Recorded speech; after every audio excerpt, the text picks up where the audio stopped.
ndabahaye mwiriwe abandi nimwaramutse bivana naho umwe wese aherereye kuri uyu munsi wa gatatu igenekerezo rya 14/2026 amakuru mwateguriwe muyashikirizwa na Dondo Dyemba z'umutima mu buhinga bw'ivyuma naho hari Robin Felix Rankonda ingingo zimwe ashimikiye ko nizo ngire ntangure kubashikiriza.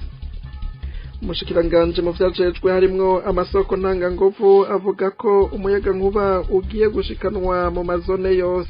Abanyagihugu nabo bamaze imyaka 2 bararisha amakonteri y'umuyaga nkuba batarayaronswa, bati ivyo ntaco bivuze kuko natwe twarawubuze kandi tububona. Intwaro ya CNDD-FDD ku bwabo ngo yarushe ikwiye kuruhurirwa.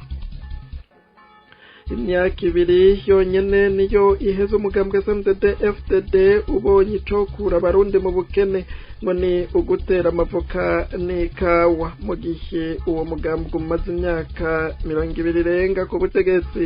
Ubu akaba ariho uvuga ko wabonye icoshikana abarundi mu buzima bwiza ngo nubujanja. Muraza kuvyumva nkuko bivugwa na bamwe n'abandi, hari n'ayandi ariko mu mpera murakurikirana ikiganiro iganu.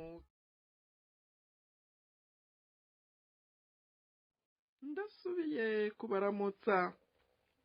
Umushikiranganje mu vyajejwe harimwo amasoko ntanganguvu avuga ko umuyaga nkuba ugiye gushwara amazone yose ageze igihugu, ngo yipfuza ko atazone nimwe yobaho itagira umuyaga nkuba kuko ubu ata na komine nimwe idafise umuyaga nkuba. Mu gihe yari umutumire mu nama nshingamateka kuri uyu wa 14/2026 niho Hassan Kibeya yabivugiye. Yagize ati nduguruye twamugina mu nteguro dufise nuko kuva mu mwaka wa 2025 gushika mu 2030 tuzoba tumaze kukwiragiza hafi bice 70 vy'umuyaga nkuba mu gihugu cose. Mugabo twe twifuza ko atazone nimwe yobaho itagira umuyaga nkuba kuko ubu atakomine nimwe idafise umuyaga nkuba ndugaye twamugina. Hassan Kibeya avuga ko bazobanza kuraba amazone azoba akeneye umuyaga nkuba gusumba yandi, na cane cane amazone arimwo abantu benshi, nayo ngo muri uyu mwaka wa 2026 bazoshira umuyaga nkuba ku masantre 50, ngo ivyo biri mu ntumbero y'amasezerano yo gufashanya n'igihugu ca Maroc aho azosahiriza mu gushikana umuyaga nkuba aho udashobora gushika. Mu gihe umushikiranganje mu vyajejwe harimwo amasoko ntanganguvu avuga ko leta igiye gukwiragiza umuyaga nkuba mu mazone yose, abanyagihugu batari bake babandanya kwidoga ko bataronswa amakonteri y'umuyaga nkuba ngo kandi barayarishe. Nko muri komine Rumonge mu ntara ya Burunga abasavye amakonteri y'umuyaga nkuba bo ku mitumba ya Gatete, Buruhukiro, mu gisagara ca Rumonge, Kizuka, Minago, Muturirwa na Rutumo. Abanyagihugu basavye amakonteri y'umuyaga nkuba haraheze imyaka 2 batarayaronswa. Ikonteri monofaze ikaba yarihishijwe amafaranga y'amarundi 400. Abo banyagihugu bavuga ko barusha cane, ntibatahura ibivugwa n'umushikiranganje w'amasoko ntanganguvu avuga ko agiye gutanga umuyaga nkuba mu mazone yose, mu gihe abanyagihugu badabwa amakonteri ngo barahura umuyaga nkuba ngo naco bimaze. Intwaro ya CNDD-FDD itwaza akarimi gasosa ibikorwa bikabura ngo ikwiye kuruhurirwa.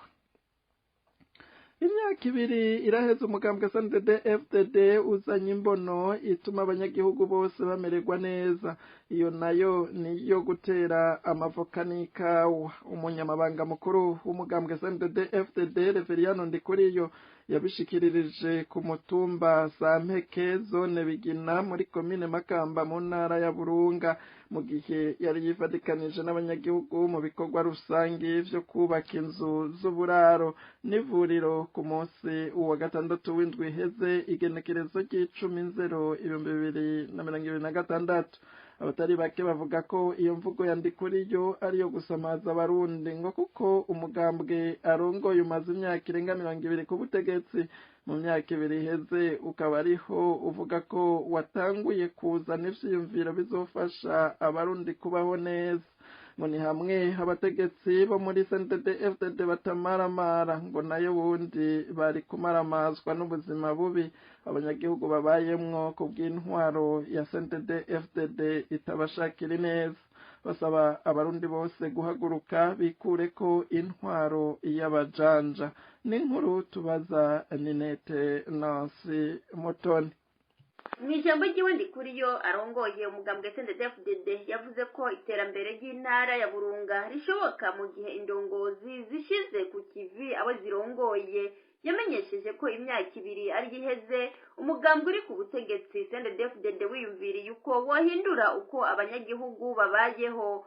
Gutera amavoka n'ikawa bizotuma abanyagihugu baronka amafaranga n'igitoro gice kiboneka. Mu mugambwe CNDD-FDD kuva mu mwaka wa 2029 buri mwaka bazokwinjiza amafaranga ari hagati y'imiliyoni $700 z'amadolari n'umuriyaradi w'amadolari.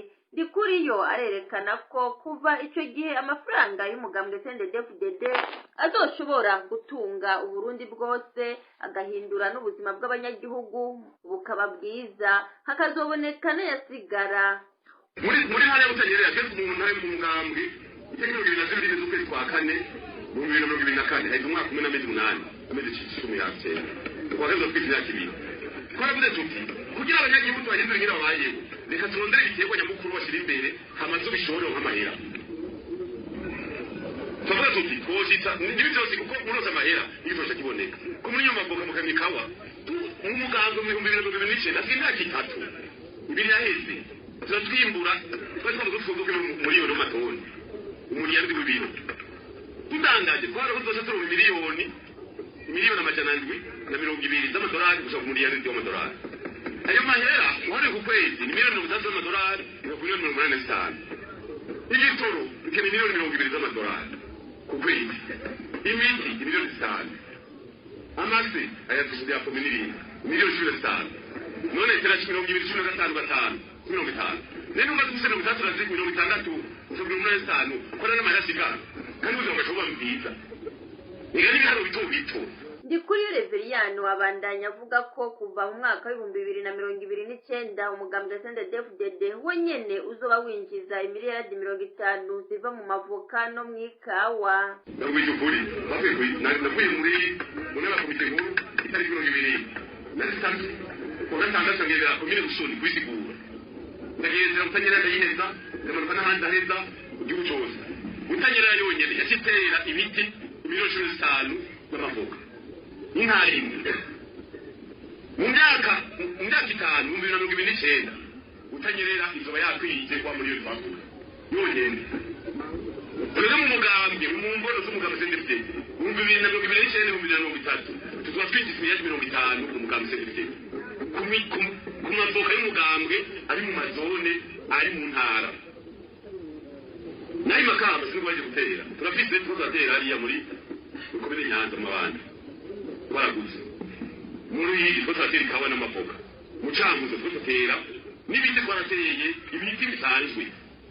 Abatari bake bumvise ayo majambo ya Ndikuriyo bavuga ko imvugo yiwe ariyo gusamaza abarundi ngo kuko umugambwe CNDD-FDD arongoye umaze imyaka irenga 20 ku butegetsi mu myaka 2 iheze ukaba ariho uvuga ko watanguye kuzana ivyimviro bizofasha abarundi kubaho neza.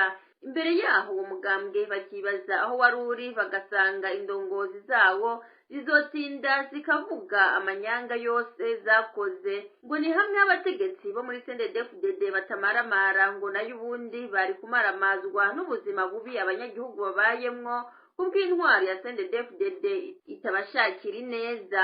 Basaba abarundi bose guhaguruka bikure ku intwaro y'abajanja. Umuntu adaciye muri agence muzijejwe kurungika abakozi b'abarundi hanze ariko akaba afise ivyangombwa azoshobora kurengana imbibe z'Uburundi aje kurondera ubuzima hanze. Umushikiranganje w'imigenderanire Edouard Bizimana yarayabishikirije mu gihe yariko yishura ikibazo c'umukenguzamateka Gade Niyukuri. Umukenguzamateka Gade Niyukuri asigura ko yabajije ikibazo kijanye no kumenya ko umuntu adaciye muri agence ariko akaba afise ivyangombwa atazoshobora kugenda hanze y'igihugu kurondera ubuzima yisunze icanditse casohowe n'ubushikiranganji kivuga ko umuntu wese azosohoka igihugu azobanza kwerekana urupapuro rumuha uburenganzira bwo gusohoka ariyo billet de sortie mu kinyamazuru. Kuri ico kibazo umushikiranganji w'imigenderanire y'u Burundi n'amakungu Edouard Bizimana yishuye ko atari vyo namba, ngo ntawe ubwo bushikiranganji buzobuza gusohoka.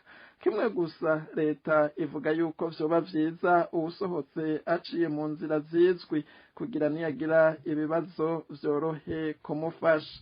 Kubwa Edouard Bizimana umushikiranganji w'imigenderanire, ivyo rero ngo ntibisigura ko badafasha abagiye hanze mu kazi badaciye muri agence. Nk'uko bimenyeshwa, ubuserukizi bw'u Burundi ngo bwama bwiteguye kugira bufashe uwugize ikibazo, no mu gihe haba ari mu gihugu atamuserukizi ariyo, naho nyene ngo bararungika umuntu avuye mu kindi gihugu kugira aje gufasha uwo muntu. Bizimana abaza abakenguzamateka nimba izo ntahe bahora bazumva. Iyo muri leta ngo bavyumvise bararungika intumwa igafasha umuntu yagize ikibazo. Bamwe mu banyagihugu bamenyesha ko amashirahamwe arungika abakozi inyuma y'u Burundi, aho bamwe bavyita urudandazwa rw'abanyagihugu, arayo abategetsi bakomoka muri CNDD FDD mu ntumbero yo kurondera kuyora amafaranga. Abo bategetsi ngo baragerageza gukoresha ububasha bafise kugira batera ubwoba abanyagihugu mu gufata ingingo zotuma abashaka kuja hanze bashacoba bagaca muri ayo mashirahamwe, naho kuri bo vyoba atari ngombwa. Abo banyagihugu bamenyesha ko abategetsi bakomoka muri CNDD FDD bikunda cane abarundi, ngo bakwiye kubasezerera. Babanze batumirira amate mu buhinga bw'ivyuma. Inyuma y'akaruhuko gato duce twinjira mu gice gihariwe ikiganiro. Ko mubimenyereye ku minsi ya gatatu, uyu n'umwanya w'ikiganiro Iganuke. Kuri uyu munsi igenekerezo rya 14/0/2026 gishimikira ku ijambo ry'Imana riri mu gitabo c'abacamanza ikigabane ca 16 kuva ku murongo wa 28 gushika ku murongo wa 30, gishikirizwa na Pastor Janvier Uwizeye mu Gitegabiri. Bakunzi ba radio Haguruka, turongeye kubaramutsa. Mahoro y'Imana bane namwe. Nkuko muheje kuvyumva, uni wa mwanya w'ikiganiro Iganuke, kandi nkuko musanzwe mubimenyereye, ikiganiro Iganuke ni iganiro c'ijambo ry'Imana. Uno munsi tukaba tugiye guhagarara ku murongo w'ijambo ry'Imana, tugiye gusoma mu gitabo c'abacamanza igice ca 16, turahera ku murongo wa 28 tugeze ku wa 30. Abacamanza igice ca 16 umurongo wa 28 tugeze ku wa 30. Reka dusome izina rya Yesu Kristo. Maze Samusoni atakambira Uhoraho, atewe mwami Uhoraho, ndakwinginze nyibuka umpese inkomezi rimwe gusa, Mana nsubiriza Abafilisitiya mu nkoka aka kanya gusa, mpora amaso yanje yompi. Nuko Samusoni afata izo nkingi zompi zo hagati ziteze inzu, arazegamira, ukuboko kw'iburyo gufata imwe, ukw'ibumoso yindi, maze aravuga ati reka mpfane n'abo Bafilisitiya. Araheza arikonganya n'inkomezi ziwe zose, arashika inzu ihomvokera kuri ba baganwa bo ku bantu bose bari muri yo. Nuko abo yishe mu gupfa kwiwe baruta abo yishe akiriho. Imana utabare cane. Nshuti bagenzi, ijambo tugiye guhagarara ko muri uno mwanya muri kino kiganiro ni ijambo ryo kwikonganya, kuko ijambo ryavuze hano ku murongo 30 ngo araheza arikonganya n'inkomezi ziwe zose.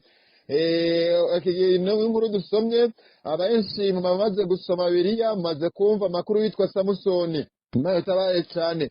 Ubu Samusoni isamwa ryiwe cyangwa ivuka ryiwe yavutse ari umunaziri w'uhoraho. Hanyuma Imana ibwira amategeko nyina, iramubwira ko atazigera agera ku rupfuye ku mutwe, iramubwira ingene azobigenza kuko yari watoranijwe n'Imana. Imana itabare cyane. Munyuma rero Samusoni yaje kubenguka umugore w'umufilisitiyakazi yitwa Delila.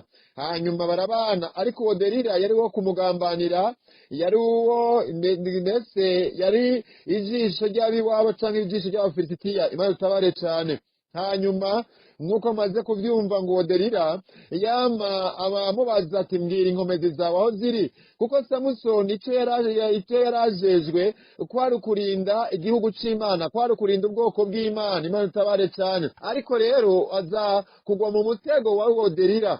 Rero niho buri gihe Delila yamabaza Samusoni ati mbwira inkomezi zawe ziri, bivanye n'uko Samusoni yama yishe abafilisitiya benshi. Buri gihe iyo haje igitero cy'abafilisitiya yagisubiza inyuma. Imana itabare cyane. Yari umuntu atigera atsindwa na rimwe, yari umuntu uko byagenda kose yamatsinda. Imana itabare cyane. Uno munsi muri kino gihugu cyacu cy'u Burundi nkuko tuvyumva kibaye imboneka rimwe, aho wumva ingabo z'igihugu z'u Burundi zigenda ahantu zigatsindwa, ndetse ari aho bihitirira n'umwami Ntare. Uwo Ntare umwami w'u Burundi aho yagwana hose yaratsinda, ndetse murabizi ko yagiye yagura n'imbibe z'u Burundi, igihugu cy'u Burundi kikaguka.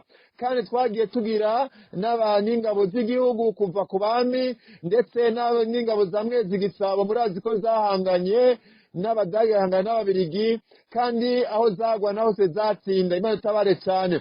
Rero na Samusoni aho yagwana hose yaratsinda, kugeza igihe yagwiriye mu mutego wa Delila.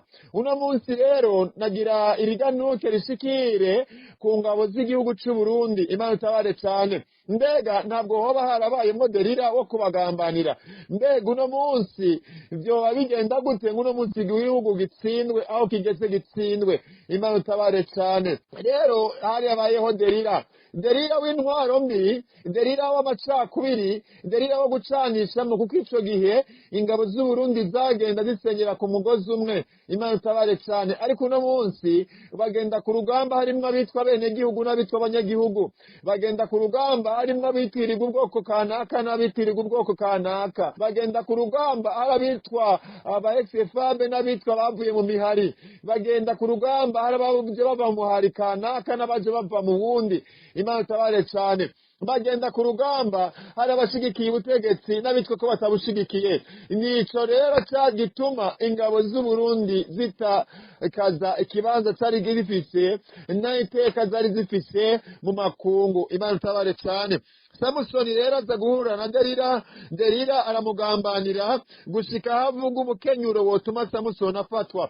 Igihe rero kiragera Samusoni arafatwa, abafilisitiya baramufata bamunogora amaso. Imana itabare cyane. Nk'uko uzabumva uno munsi mu bihugu kibanyi ingabo z'u Burundi zataye zikomoka, ukumva ibirindiro by'ingabo z'u Burundi bifashe, aho nta kindi ni ba Delila. Imana itabare cyane. Ariko Samusoni rero yarageze igihe ngo baramuzana kugira ngo bamugaraguze agati. Imana itabare cyane. Ngo Samusoni arikonganya. Imana itabare cyane. Nagana kubabwire rero barundi kazi muri ko muratwumviriza muri kino kiganiro, uno munsi ntidushobora kuba dufite leta isahura itunga ry'igihugu, leta ifata amafaranga abasirikare bari guhembwa ikayarya, leta aho umusirikare asaba agahembo kiwe bakamuha igihano cyo kuzunguruka igihugu cyose n'amaguru. Leta usanga ingabo z'igihugu aho kugenda gukingira igihugu bagenda nk'abacangiro, aho usanga abasirikare b'igihugu bagenda bakambikwa umwambaro w'ikindi gihugu, kandi bari bararahiriye gukingira igihugu cyabo cy'amavukiro. Ngo duhere tuvuge ngo izo ngabo ziracyari ingabo nzima. Imana itabare cyane. Hari igihe mwaba mwumva ba Delila bariko baravugwa. Uno munsi iyi leta ihari ni ba Delila, ni Delila ubwayo, kuko niyo kirasa gusambura igihugu, niyo kiragambanira igisirikare cacu cy'igihugu cacu. Imana utabare cyane. Uno munsi nk'uko mwabyumvise yemwe barundi kazi, uno munsi reka umwe wese ahari murabe aho ibihe bigeze, murabe amazu y'amazone, ibiro by'amazone biriko birubakwa nk'uko umushikiranganji w'igaca leta yabivuze. Uno munsi ni murabe umwe bose amazone atandukanye mu ntara zitanu zigize kino gihugu cy'u Burundi.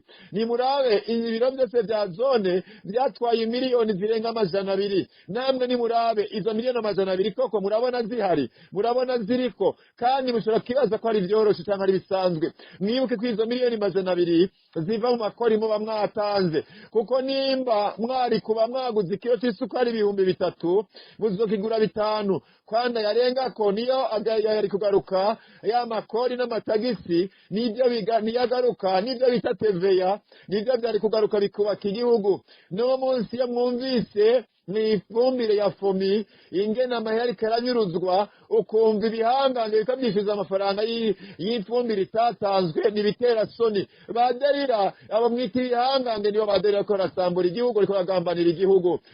Abo bariko barasabura igihugu ni baderira. Samusoni rero agira ikibazo cya derira, ariko rero ijambo twagira tubabwire no munsi ni ganuka ry'uno munsi. Samusoni rero yarageze arikonganya hano ku 30, maze aravuga ati reka mpfane n'Abafilisitiya. Araheza arikonganya n'inkomezi ziwe zose, ashika arazishika. Imana itabare cyane. Inzu ihombokera kuri baganwa no ku bantu bose bari muri yo, nuko abo yishe mu gupfa kwiwe baruta abo yishe akiriho. Imana itabare cyane. Uno munsi rero barundi kazi, n'igihe cyo kwikonganya n'inkomezi zacu zose kugira ngo tukikiza Abafilisitiya. Harageze ko twikonganya n'inkomezi zacu zose. Samusoni yarageze ahantu yikonganya yikiza Abafilisitiya. Ndeka natwe twikonganye twikiza Abafilisitiya, twikiza abanyonyezi, twikiza abayita ibihangange bataza gusahura itunga ry'igihugu, twikiza ibyo bihangange biza kuvuga ngo nta ngorane mu gihugu kandi zihari, twikiza ibyo bihangange biza gusahura bigafata akashahara k'abasirikare b'igihugu cacu bakakarya, bagira cavuga bakabaha ibihano. Twikize baba Abafilisitiya. Samusoni arikonganya aravuga ati uhoraho we n'inkomezi ngo asarikonganya n'inkomezi ziwe zose. Imana utabare cyane. Reka natwe twikonganye yemwe barundi kazi, reka twikonganye twikiza abasuma bariko baremeza ko ibyo biro by'amazone bitwara miliyoni 200. Twikiza abasuma bariko baremeza ko baduhaye ifumbire rirenze iyo twari twarasabye, kandi mu gihe n'amahera twatanze tutabonye ifumbire bikwiranye. Reka twikonganye twikiza ubutegetsi bubi, twikiza Abafilisitiya, kandi Imana uko yabanye na Samusoni niko izobana natwe mu izina rya Yesu. Data turagushimiye kutaheze Samusoni ngo akomeze kugaraguzwa hagati n'Abafilisitiya, ko natwe ugiye kudukiza Ubufilisitiya, ugiye kudukiza Abafilisitiya b'intwaro mbi, ugiye kudukiza Abafilisitiya basahura itunga ry'igihugu, ugiye kudukiza Abafilisitiya batoteza abantu kandi bakanyuruza abantu, kuko uri Imana utigeze uhinduka uko watabaye kiriya gihe ca Samusoni. N'ubu dutabare wa Mana nk'abarundi, udukize bano Abafilisitiya baraturembeje, uzobukoze natwe tuzogushima mu izina rya Yesu Kristo. Amen.